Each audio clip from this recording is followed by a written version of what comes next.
Hello everyone, welcome back to our YouTube channel study with student. तो आज as usual पहले की तरह आज हम पढ़ रहे हैं 7/4/2024 की न्यूज़ एंड इन्फॉर्मेशंस।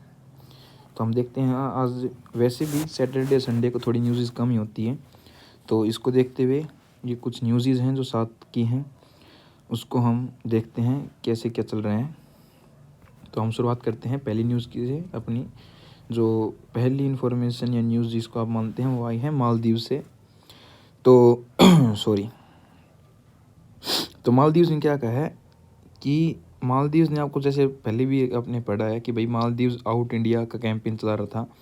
जो आपको पता है मालदीव्स के अंदर इलेक्शन हुए थे और उस इलेक्शन के अंदर जो अभी प्राइम मिनिस्टर, उनका जो प्राइम मिनिस्टर प्रेसिडेंट जो बना है, तो वो क्या कह रहा था कि आउट इंडिया, वो मतलब वो थोड़ा प्रो चाइनीज़ दिख रहा था, प्रो चाइना, यानी कि वो चाइना की तरफ थोड़ा ज़्यादा झुका हुआ था या ज़्यादा झुका हुआ है, तो प्रो चाइना था। तो वसुदेव कुटुंबकम जो हमारे इंडिया की थीम है, तो उसको हमने दोबारा देखा है और रिप्रेजेंट किया है, उसको दोबारा इस मालदीव्स के अंदर कैसे क्या लगा है। तो ये देखते हैं कि भाई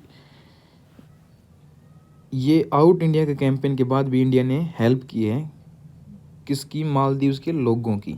यानी कि आप ये देखिए कि जो आईआर रिलेशंस होते हैं ना, इंटरनेशनल रिलेशंस, वो केवल ये गवर्नमेंट टू गवर्नमेंट नहीं बल्कि पीपल टू पीपल होते भी हैं। कि ये नहीं कि सिर्फ एक गवर्नमेंट दूसरी गवर्नमेंट से बातचीत कर रही है, नहीं, उसके अंदर ये भी देखा जाता है कि भाई एक देश के लोग, ये व्यक्ति दूसरे देश के लोग और ये व्यक्ति से कैसा इंटरेक्शन रखते हैं, उनके अंदर कैसी भावनाएं हैं, कैसे जुड़े हुए हैं वो, तो ये भी देखा जाता है।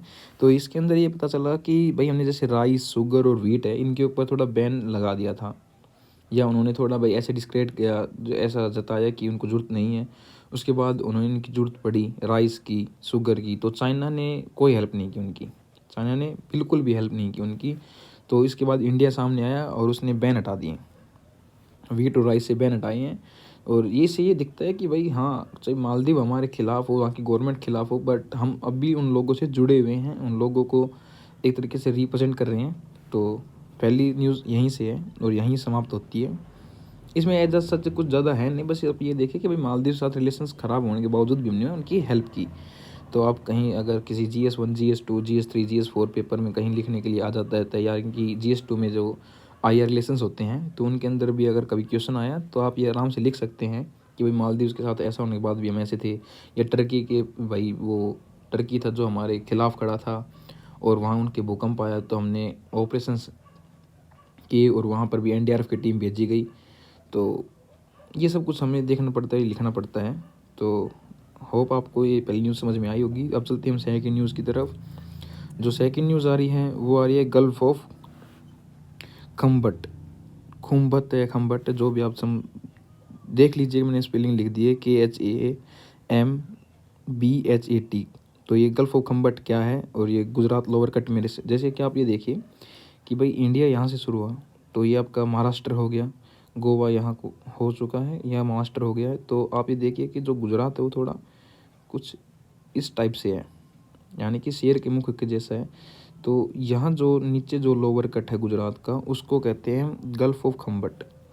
यानी गल्फ क्या होता है, तो पहले तो ये समझिए कि यानी कि मान लीजिए ये ऐसा कोई लैंड है, ऐसी कोई लैंड है जहाँ के ऊपर अंदर की तरफ सी जा रहा है, अंदर की तरफ समंदर थोड़ा धसा हुआ है, या आपको लगता है कि अंदर की तरफ थोड़ा है, तो इस एरिया को हम गल्फ कह देते हैं। यानी कि गल्फ की तरह बिहेव कर रहा है ये, तो इसको गल्फ बोला जाता है कि भाई दोनों तरफ से, तीन तरफ से लैंड लॉक है और एक तरफ से ओपन है, इसको गल्फ कहते हैं।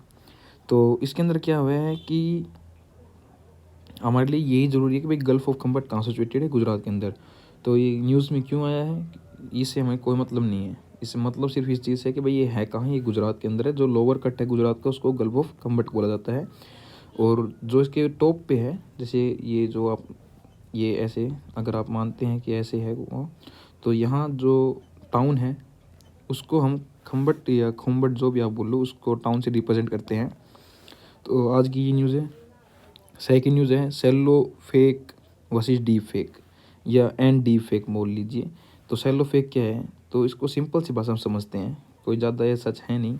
और ये क्योंकि आपको पता है इलेक्शंस आ चुके हैं, नियर बाई हैं, तो उस वजह से ये थोड़े चर्चाओं में आया है कि हम क्या करते हैं कि भाई ये मान लीजिए कोई ये पर्सन है, इसने कुछ बोला, कुछ भी मान लो एज, इसने शब्द बोला, मैं सेकंड पर्सन का चेहरा इस फर्स्ट पर्सन के ऊपर लगा दूँ और कहूँ कि भाई ये जो सेकंड पर्सन है इसने फर्स्ट पर्सन का चेहरा लगा के बता दिया कि भाई इसने ए शब्द बोला है, तो इसको हम कहते हैं डीप फेक और सेलो फेक। तो डीप फेक जो होता है जिसके अंदर हम एआई का यूज़ कर लेते हैं, यानी कि डीप फेक मतलब आप ये मान लीजिए कि थोड़ा ज़्यादा अच्छा, जिसके अंदर ये चीज़ें ज़्यादा रिप्रेजेंट की जाए, भाई फेक न्यूज़ ज़्यादा हों, आपको भाई एक से दूसरे चेहरे को पहचानने में थोड़ा वक्त लगे, और जिसके अंदर हाई स्किल्ड यूज़ की गई हो तो उसको डीप फेक कहेंगे। और सेलो फेक आप इस चीज़ से समझ लिए, सेलो फेक का मतलब सिंपल सी सस्ता, यानी कि सस्ता सा आपने एडिटिंग की है, कोई सस्ती एडिटिंग की है वो सेलो फेक, और कोई अच्छी क्वालिटी की एडिटिंग की है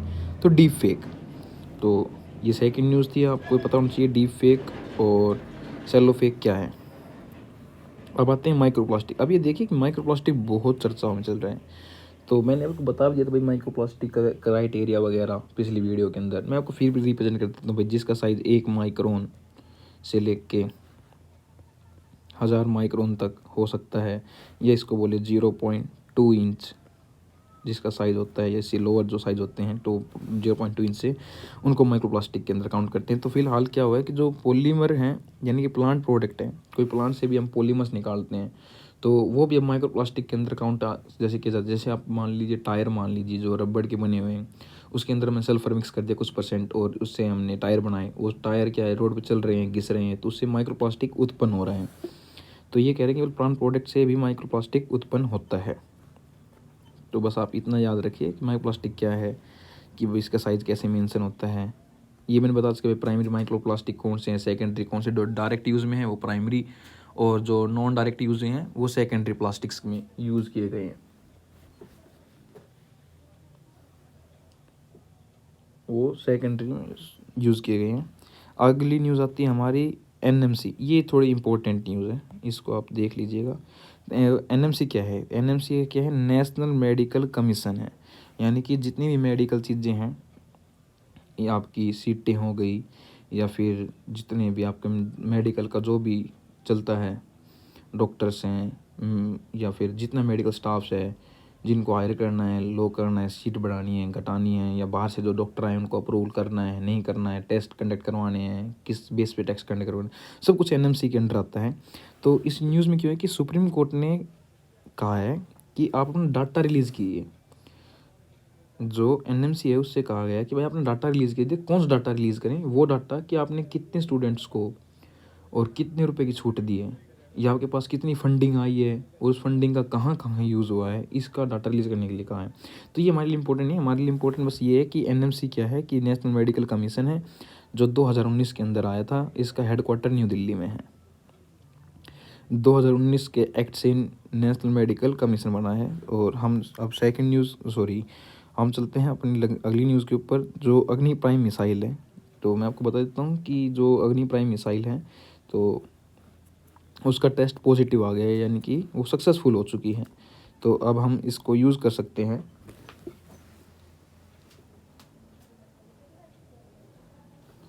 अब हम इसको यूज़ कर सकते हैं।